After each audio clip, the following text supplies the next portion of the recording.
Një zile shkolle e automatizuar, ky është një nga shumë projektet e sjella nga nxënësit e gjimnazit Petromini Luarasi në kuadër të festivalit të shkencës, i cili organizohet për herë të parë në shkollat e vendit.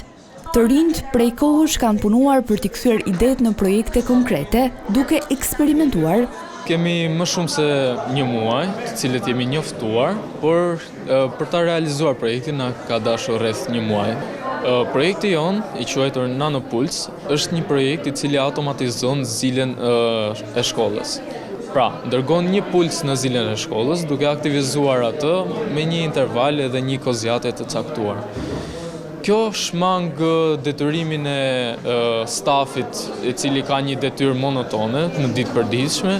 Shumë shkolla thjesht e neglizhojnë këtë fakt dhe e lënë në dorë të mësuesve, duke i dhënë një detyrë shtesë ose një stres shtesë. Duket se ky organizim ka nxjerrë në pa talentin dhe pasionin e të rinjve. Unë mendoj se një festival shkencës, siç ky që po bëhet sot, është shumë i mirë dhe shumë për të parë ide të reja, nisma të reja, probleme që mund të zgjidhim. Ky festival, laboratori i talenteve të reja, ka bërë bashk 300 shkolla nga i gjithë vendi, me të paktën 6.000 nxënës pjesëmarrës.